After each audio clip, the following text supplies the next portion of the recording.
Carlos Icy with ESPN Los Angeles, and we're changing lanes and heading into the road to recovery with Dr. Alan Beyer of the Hoag Orthopedic Institute. Doc, I don't know if we call this the second inning, but we're talking about Shohei Ohtani again. I like referring to a Shohei day as him being on the mound. But this Shohei day is because we have an update on his surgery. He got an elbow procedure, a quote unquote elbow procedure, according to him and the Angels. Doc, how do you read this? This is a tough one to decipher, Carlo. I'll tell you. I mean, I've looked at Dr. Elatrosh's statement after the surgery as to what he did, um, and what he describes in words sounds a lot like a Tommy John procedure. I mean, there's some things that differ. He talks about the ligament being healthy, but they reinforced it with more viable tissue. And they probably also used a stent, which we use a lot in this kind of procedure, which is just a broad suture to reinforce the tissue even more. And then they repaired the area that was apparently acutely involved this time, beginning of August when this happened, which was supposedly the distal end of the ligament, not the proximal end, not the end up near the humerus. But when you do the original Tommy John surgery, you basically reconstruct the whole ligament, proximal to distal. So if part of it tears again, by definition, it's kind of a failure of the original reconstruction. And now you're going to reconstruct it again, and you are reconstructing, you're not repairing. He didn't just sew the ends of Shohei's own ligament back together. That would be called a repair. But as soon as you add more tissue to it to make it stronger, wherever that tissue comes from, it's a reconstruction by definition. So he had an ulnar collateral ligament reconstruction. Sounds an awful lot like a Tommy John procedure to me. Although, since this is something new, maybe we'll be calling it the Neil Elatrosh procedure. I don't know, but um, I certainly look upon this as being akin to basically a second Tommy John surgery.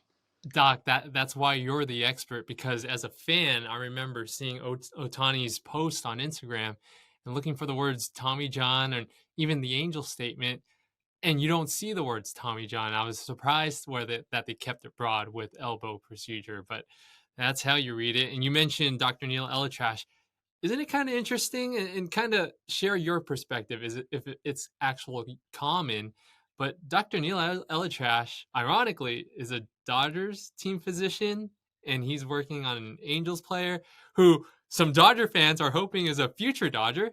Yeah, that's fun. Well, I trained with Dr. Curlin and Dr. Joe back in the early 80s, which is the same place where Neil did his sports medicine training with Dr. Joe. I know Neil. Neil's a very talented surgeon. He takes care of a lot of the professional teams in the LA area. So even though he's the team physician for the Dodgers, he still does a lot of the surgeries for the Angels players. Um, Lou Yoakum for many years was the Angels doctor. May he rest in peace. He unfortunately left us too soon a number of years ago.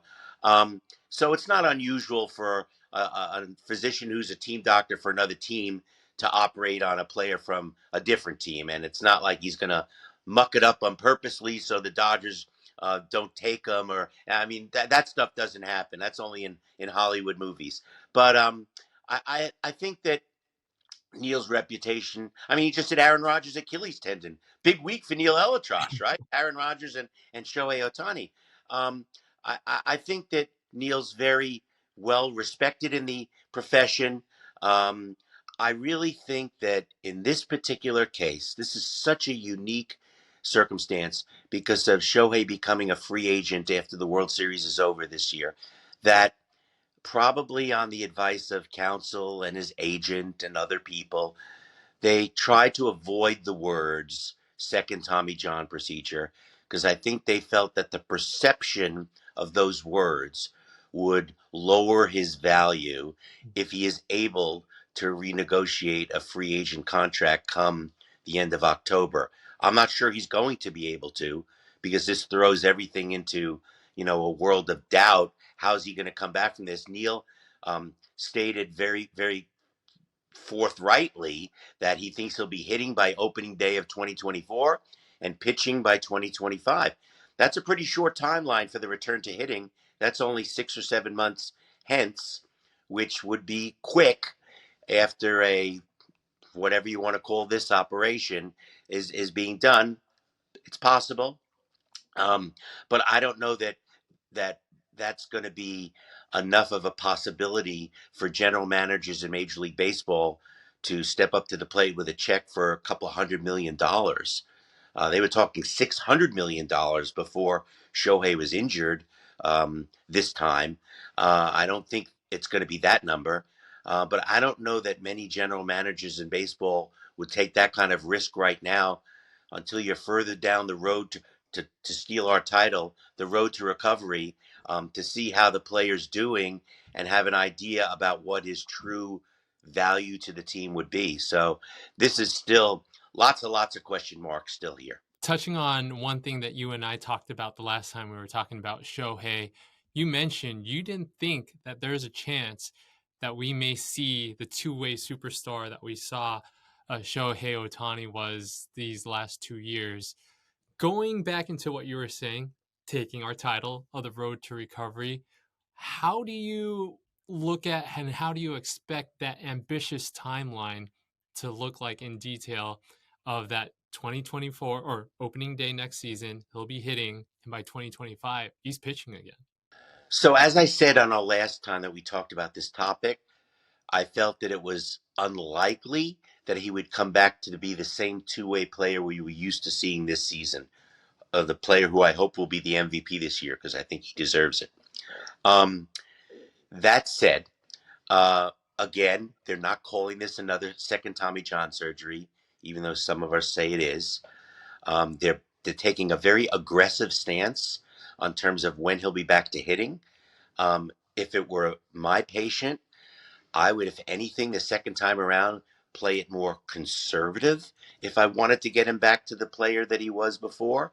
So I don't know that I'd go making promises about April 2024 in terms of his ability to hit. Listen, I hope it happens. I hope Neil had, the hands of God guiding his hands when he did the surgery this week, and everything turns out miraculously well, and Shohei can come back that quickly. Um, I'm still going to need to be convinced by seeing his performance on the field. So I would have gone. I would go slower, no matter what operation I did. I would go slower if I had the second time around, if I wanted to get him back to being the same two-way player he was before. And even if everything's done perfectly and he heals perfectly, as I said last time, there are very few players who've come back to have a very productive, successful career over a period of time. Shohei's only in his late 20s after a second Tommy John reconstruction. So the jury's still really out on this one. Yeah, Dodger fans are seeing that now with Walker Buehler. One more question, Doc. Otani's season technically didn't end because of his UCL. It ended because of an oblique injury, which allowed him to be placed on the injury list, ended his season, and he was no longer hitting. Is there anything, Doc, to look into his oblique injury? I'm not sure there even was a very significant oblique injury. I think a lot of that might have been a smoke screen as they were making the decision about what they were going to do and when concerning the elbow surgery. So I don't know how severe the oblique injury ever really was. I mean, stretched into 11 or 12 games that he missed before they finally cleared out his locker, or he cleared out his locker. That was a whole nother big brouhaha in the papers one day over nothing, it turns out. Um, I don't know if the oblique injury was ever really that significant and it was just being used as a way to take our attention away from who was making the decisions and what the timeline was going to be in terms of what was going to be done for the elbow. Dr. Beyer, thank you very much again for joining us this week. But like you mentioned, this is going to be a long off season where all eyes are going to be on Shohei Ohtani, not just his free agency, but also his road to recovery. Yeah, and the way the ball is bouncing so far this year, you and I are going to have a lot of pit stops along this road to recovery because it looks like we got plenty of customers. You are so right, Doc. We'll talk soon. And remember, Doctor in the Dugout, KLAA AM 830, 12 noon every Saturday. We'll see you there.